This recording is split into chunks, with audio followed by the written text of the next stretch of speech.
There's an elephant, a massive elephant weighing thousands and thousands of pounds, stomping on the gravelly dirt in the African Sahara. On top of it was a rider. And this rider, we'll call him RJ, right? Nice brown skin boy on top with the padding in between separating himself from the massive beast.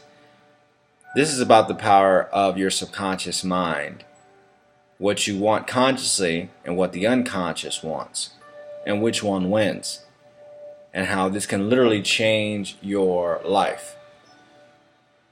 So as they're going along and RJ's on top of this beast, this animal, the elephant, his destination is 50 yards to the left, and he starts to veer using these reins, and he starts to veer the animal to the left side.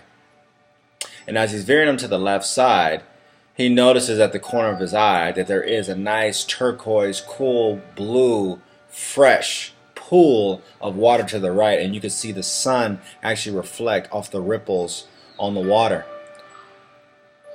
Now the beast notices it too, and they were on a long journey, but they had to reach their destination within the next 10 minutes. So he started veering the animal to the left to get to his destination. Well, as he starts veering the animal to the left, he starts feeling some resistance. And he continues to veer and veer and veer, but he's feeling resistance and it's taking him the other way. So out of frustration, RJ starts to yell at the animal. He starts to yell at the elephant. And he tells it, let's go left. We got to go left. And he starts having a whip and he starts beating the elephant, beating the elephant. But the elephant still continues to go till eventually it gets to that fresh aqueduct, that fresh pool of water, and starts to drink. Now, the conscious mind is RJ. The unconscious is the elephant. So what's the moral of the story? No matter what you want consciously, no matter what you want, the unconscious will always rule out. Period. It will always get what it wants. The elephant will always win. Even though RJ thinks he's in control, he's really not in control. The elephant is in control in the long run. So how can this help you? This is to help you because people, and myself included, have wondered why certain things happen and why things don't happen. I say I want these things, but I keep getting these results. Or I'm in this relationship. How do I keep ending up in these same types of relationships? I say that I would like more money in my life, more abundance, but how come I have the opposite of that? There's something going on the unconscious. It says, T. Harv Eker talks about it in The Secrets of the Millionaire Mind, the invisible is much more powerful than the visible. We have to remove ourselves and disassociate from the visible world, what we see with our two eyes.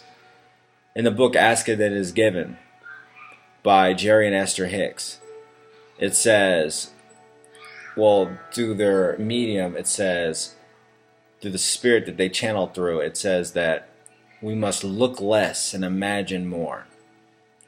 The invisible is much more powerful than the visible. So in order to become in alignment, instead of trying to fix the outside external circumstances, what we must do is focus on the unconscious, focus on the subconscious, focus on what you cannot see. We must impress thoughts, beliefs, attitudes, and behaviors upon the unconscious. When you were a little kid, you just got so excited about story time, right? When you were a kid, story time was just fantastic because you'd sit there and actually it would put you to sleep as a kid if you were in daycare, or your parents would tell you stories. Or if you look at a lot of religious texts, they're all in story format. Now, what's the most powerful form of control on the planet? Religion. Stories have massive power over you because they affect the unconscious. It literally puts you into a trance hypnotic state. And when it does that, it has embedded command and suggestions. Have you ever seen clips of a hypnotist when he's on stage and he has a guest? He tells them to sit right next to him. Tells them to take a deep breath. Maybe they have some nice music playing. And he starts telling a story. Or he gets his patient to go into a hypnotic trance. And then as they fall asleep, they said you're getting sleepier and sleepier and sleepier. Then he starts adding embedded commands and suggestions into their brain. But what he's really doing is he's putting it into the subconscious. See, the conscious mind is the watchman. It's the watchman at the gate. Its job is to protect any idea, thought from getting into the subconscious. Right? So the hypnotist does that. He gets you to get into a drowsy, sleepy state. Then he embeds commands and suggestions. That's how you can have some people who are up there who think they're polar bears or who think they're Madonna. Right?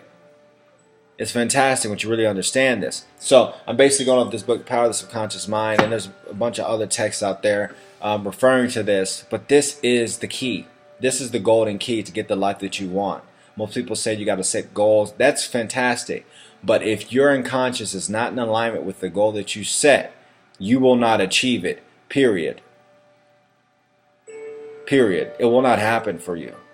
You're going in two different directions. You are basically RJ and the elephant. RJ and the elephant if you don't do that. So how do we get this? We must impress thoughts upon the subconscious.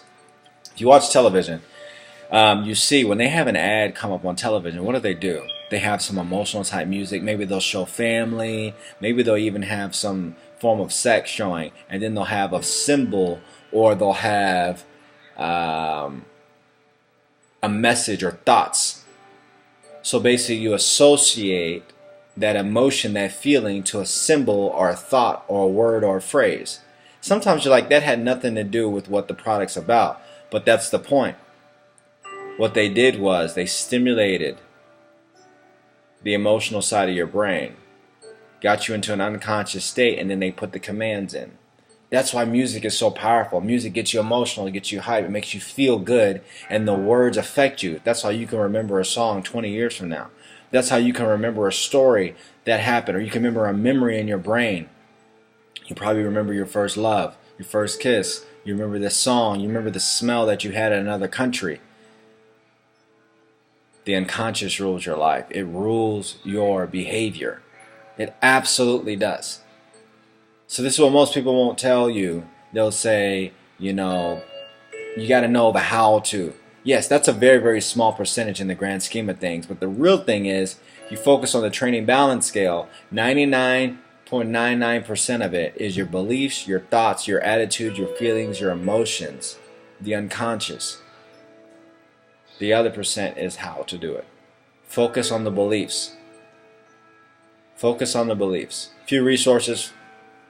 Power of Subconscious Mind by Joseph Murphy. As a Man Thinketh by James Allen. Magic of Believing by Claude Bristol.